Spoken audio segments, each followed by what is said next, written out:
Magandang araw mga kagulay, welcome back sa akin channel. Gregi Farmer nga po ulit ito. Bali ngayon mga kagulay, papakita ko sa inyo kung paano kami mag-abono ng pipino mga kagulay. Kaya papakita ko kung anong abono kasi maraming nagsasabi sa akin, ipasa sa akin yung pic, ipakita sa akin yung kung pangalan ng abono kasi kapag sinasabi kong Yara, hindi nila maano yung Yara mga kagulay. Ito, papakita ko na mga kagulay. Ito yung gamit nating Yara. Dyan ayan yung Yara Nitrabor mga kagulay, Yara Liban Nitrabor. Yan, di ko mapakita maigi. Ito naman yung winner mga kagulay. Yan, Yara Mila winner mga kagulay. Bali ang ginagawa ko mga kagulay, dahil may bunga na siya, marami na siyang bunga, marami na siyang bulaklak, ay 3 kilo pa rin, 3 kilo pa rin mga kagulay. Kahit naman yung wala pang bunga, 3 kilo pa rin yung ginagamit ko. Pero sa ratio ng kumbaga sa pagdidrench mga kagulay ay 2 lata lang dati mga kagulay, pero ngayon ginagawa na namin siyang 2 lata. Yung 3 kilo mga kagulay ay sa isang drum nun ay 3 kilo, bali 6 na kilo sa dalawa pag pinag-combine sa isang drum mga kagulay, o kaya 200 liters mga kagulay. Yan, sa sobrang lakas ng hangin dito mga kagulay ay nabagsakan na to. Ayan mga kagulay, kukunin ko yan mamaya mga kagulay. Malakas talaga kasi ang hangin dito mga kagulay. Ayan, bumagsak ng mamaya na natin kunin yung mga kagulay. Bali, papakita ko sa inyo yung pagdedrench namin ganito. Ayan. Ayan, 3 lata ng sardinas mga kagulay. Diyan lang sa puno rin mga kagulay. Patingin nga ako niya mga. Ayan. Ayan o, diyan lang namin dinidilig mga kagulay. Hindi wala naman. Patingin nga muna ako nito. Huwag mo muna yan. Sige, dilig mo. Yan, dyan lang ito. Gusto lang. Yawa po din mo eh. Akin na. Kaya ipapakita natin kasi maraming nagtatanong lagi. Yan, ito kasi nakita nyo naman kuya, ayaw bigay sa akin ng asawa ko.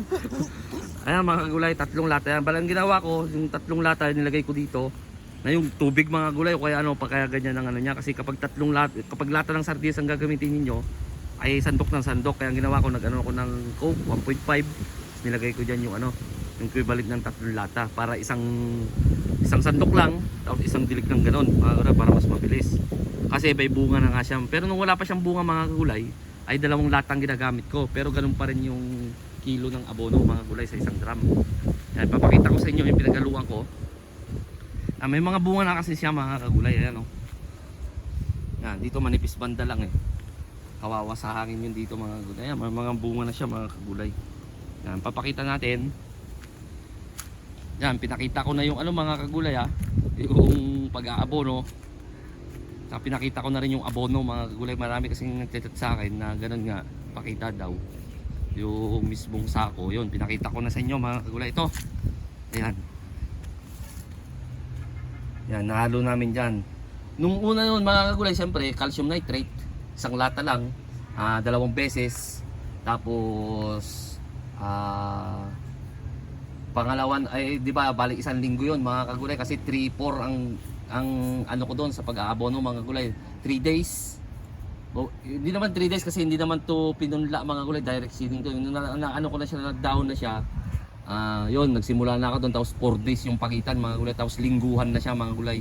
Yung pangatlong abono niya, 2 kilo muna ng Unique 16 at saka Nitrabor, tapos 2 lata na ng sardinas mga kagulay. Tapos yung niya, kapag makikita nyo mamumulaklak na siya, kasi 3 weeks mamumulaklak na siya mga kagulay, doon magta 3 kilo na kayo mga kagulay. 3 kilong Unique 16, 3 kilong Nitrabor, tapos 2 lata pa rin ng sardinas. Ganun. Tapos kapag namunga na siya, may bunga na siya mga kagulay, ganun na yung 3 lata nang hindi dilig, pero iba na mga kagulay.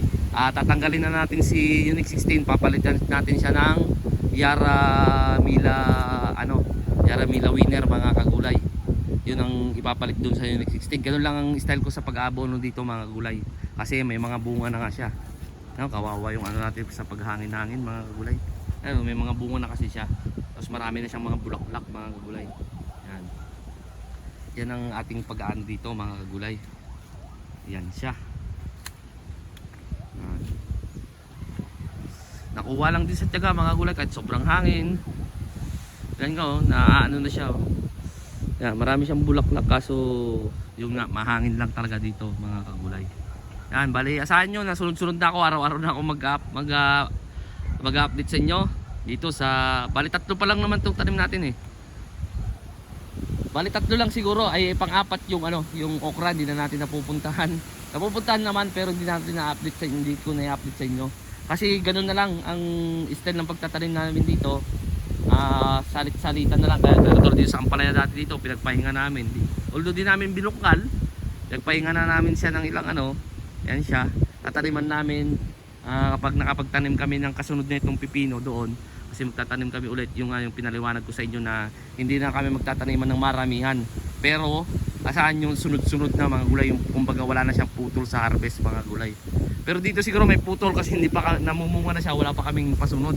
Pero itong week na to ay magtatanim na rin kami doon mga gulay, kasi may trellis na rin yung mga gulay, na trellisan ko na rin yun, kaya tataniman na rin namin by next week mga kagulay. Tataniman na namin yun doon, yung pinapakita ko sa inyo nakaraan, nagte-trellis ako. Tapos dito baka target namin dito mga 20 to harvest lang, kasi lilinisin pa namin to, i-sprayan namin dyan ng fungicide. Kasi yung taas nyan, yung dito mga gulay ganyan, ay hindi na namin gagalawin, kumbaga ito lang ang gagalawin namin mga gulay. Bubunutin namin yan, tapos lilinisin namin dito sa siding, tapos trellis namin, pero itong taas hindi na namin tatanggalin yan mga kagulay. Kasi kapag tinanggal namin yan ay magdidikit-dikit lang yung yung gapangan niyan dyan sa taas, kay matrabaho na naman mga kagulay. Kaya sabi ko, i-spray namin dyan ng fungicide o ano man i-spray namin dyan sa lupa. Kahit nasabi natin na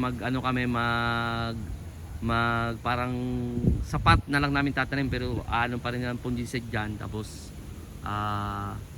insecticide para mawala talaga yung kung ano man dyan na sakit mga gulay, yung mga ganyan mga gulay, ganun na lang diskarte. Pero balik tayo dito sa pepino mga gulay, kasi itong content na to ay para dito sa pepino, kung paano mag-abono mga gulay. Yun nga, naipakita ko na sa inyo kung paano kami mag-abono ng pepino. Yan siya mga kagulay. Yan ang ating pipino. Mahangin talaga dito mga gulay, kahit anong araw Yan. Mahina pa yung hangin na yan mga gulay, pero naririnig din naman siguro. Ganyan ang hangin dito. Ang alam ko ngayon hindi ko malaman mga gulay kung habagat pa o amihan. Pero sa pag nanonood ka ng amihan mga kagulay, kasi galing dun. So sana umiikot ang hangin kasi dito mga gulay. So hanggang dito na lang ako siguro mga gulay, sa bago pa lang sa munting channel ko. Huwag nyo kalimutan mag-subscribe, click nyo na rin po yung notification bell para update kayo lagi sa gagawin kong video. Kasi yun nga, medyo nagmamadali tayo, gawa ng mag-aabono pa tayo, naka-schedule tayo. Mahirap naman si asawa lang mag-aabono, ako yung although siya yung ganun ang style namin, siya ang mismong dun sa ako naman yung tagahakot para mas mabilis mga gulay, kaysa naman yung parehas kami mauubusan dun ng tiba, tapos pupunta mas mabagal mga gulay. Mas maganda yung may tagahakot, mabilis lang mga gulay. Hanggang sa muli mga gulay, God bless po sa ating lahat.